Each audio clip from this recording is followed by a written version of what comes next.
En muchas otras oportunidades les he compartido la importancia que sin duda tiene el siglo XVI en la Edad Media, casi a finales, se podríamos decir al final de la Edad Media. El siglo XVI tuvo que haber sido un siglo muy complicado desde el punto de vista dogmático, doctrinal, moral.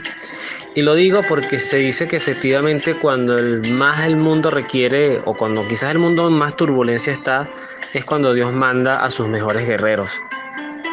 Y sin duda, estamos en la época de los santos fundadores y en otros casos fundadores y reformistas.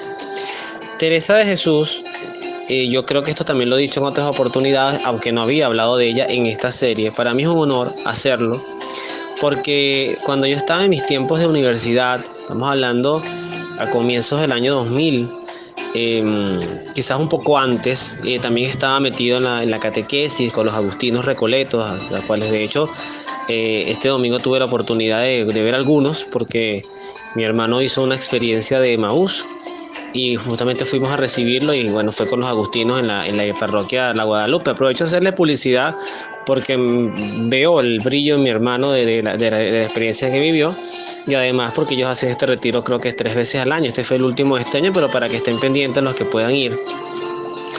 Y decía que estando con los agustinos, recuerdo pues, toda mi experiencia pastoral de inicios fue con ellos. Mucha de mi formación y también de las oportunidades que me dieron para desarrollar ideas, conceptos pastorales fue con ellos. Yo recuerdo un momento en mi cuarto, ya mi hermano estaba y se había ido de la casa, pues se había independizado.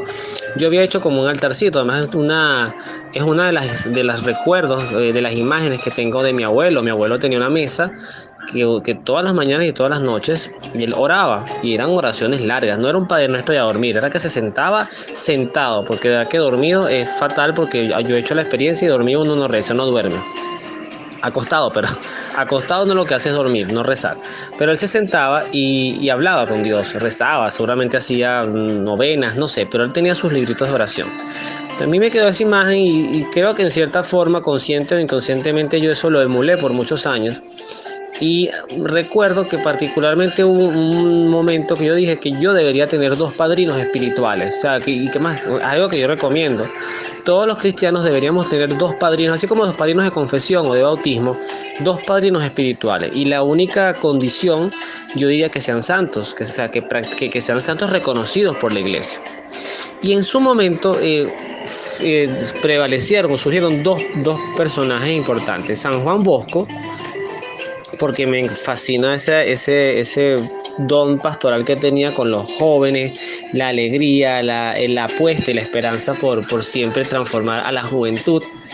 Y Teresa de Jesús, esta Santa Teresa de Ávila, doctora de la Iglesia, una de las 4 doctoras que tiene la Iglesia Católica, si no me equivoco en la cantidad.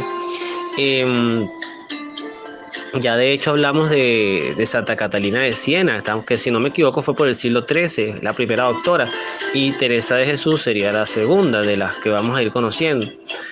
Y en ese sentido, en esta particularidad, una de las cosas que más me impactó de Teresa de Jesús, yo tuve la oportunidad de ver una serie de ella que eran 8 episodios, una serie española, la actriz no recuerdo el nombre, pero me marcó mucho todo lo que ella era, todo lo que sufrió por Dios, pero además todo ese ímpetu que tuvo para hacer cosas renovadoras y transformadoras. Inclusive, algo que también creo que es una gran enseñanza, y esto que voy a decir es meterme ya por terrenos un poquito escabrosos.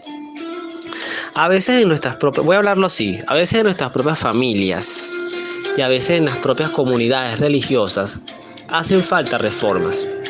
Y a veces esas reformas buscan rescatar, no tanto transformar, sino rescatar hacia cuando vemos de lejos que la orden o la familia se está yendo hacia donde no se tiene que ir, inclusive casi que rayando en traición a los conceptos de los fundadores, de los que inspiraron esas obras.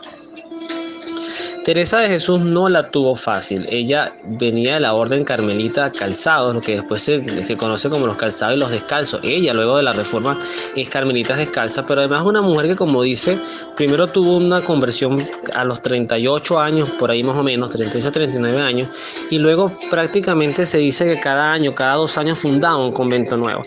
Y eso no es cualquier cosa, porque para eso hay que tener visión, para eso hay que tener recursos, y creo que el principal recurso de Teresa era su fe y Dios, porque no es que era una mujer que le abundaba el dinero, y hay que tener mucha terquedad, hay que tener mucha convicción.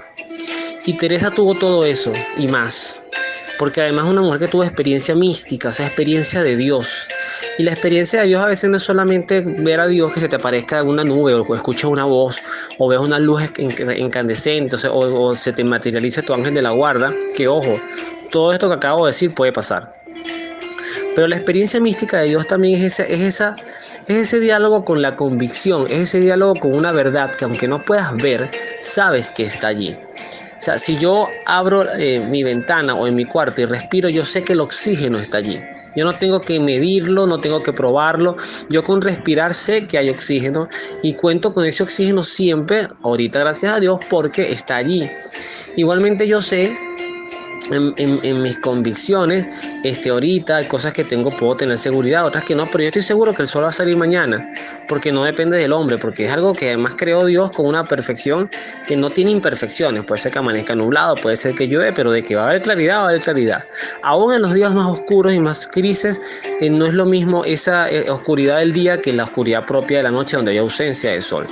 Entonces, ese tipo de convicción la tenía Teresa, una mujer que caminaba con la convicción de que Dios iba con ella, de que Jesús iba con ella. Y además otra cosa que rescato de Teresa, que el texto lo asoma, pero yo lo quiero profundizar un poquito más, es el profundo amor que tenía Teresa por San José, el papá adoptivo, el papá de Jesús, que además le dio el oficio de la carpintería, que cuidó a María, el casto José, que no debemos olvidar esa palabra, el casto José, el silencioso José.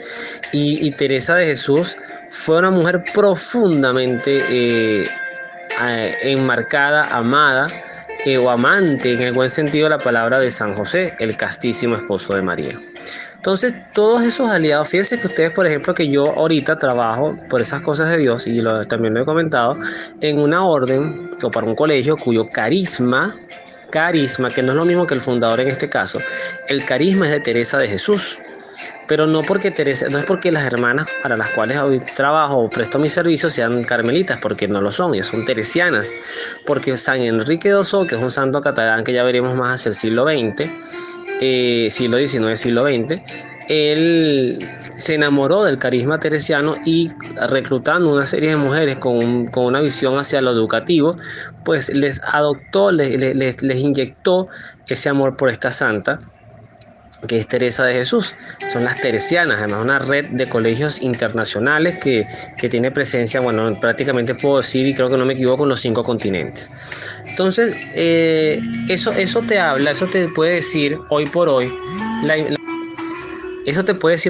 importancia que puede tener o que tiene, y cómo se puede proyectar en el tiempo la vida de esta mujer, cómo a través de ella podemos profundizar en una misión para nuestras vidas, que además no va a estar limitada por la edad, no va a estar limitada por el tiempo, no va a estar limitada porque ya estoy viejo, porque ya no tengo fuerzas, no.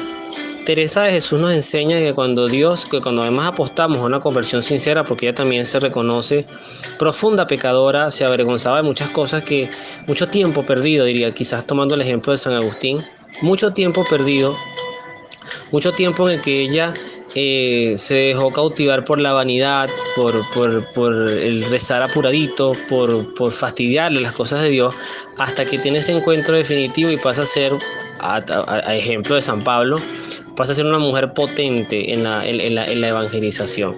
Teresa es fundadora, Teresa es escritora, tiene libros como Las Moradas, las 7 moradas, un libro muy interesante, del cual más que leerlo he escuchado formaciones, talleres sobre él. También tiene el libro de su vida. Lo que pasa es que leerlo de la fuente original es arriesgarse a no entender nada porque está escrito en el castellano antiguo. Entonces yo siempre disfruto más en lo particular cuando me lo explican, cuando veo a una persona que lo traduce a mi tiempo, a mi lengua.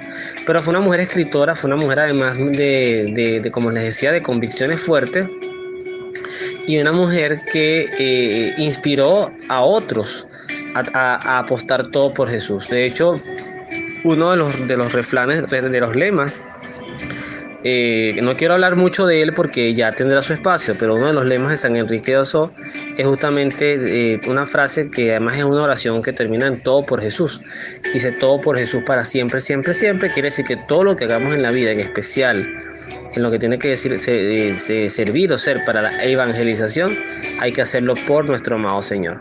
Así que bueno, a confiar en esta santa, que además le mando un saludo. Ahorita estoy grabando esto viendo por mi ventana hacia el cielo, y donde ella esté, pues decirle gracias, pedirle su intercesión para que nos cuide y para que nos ayude a amar a Jesús como ella sin duda también lo amó, y lo amó hasta el punto de desgastarse literalmente, de secarse como una pasita, pero de amor por este Jesús que lo da todo por nosotros.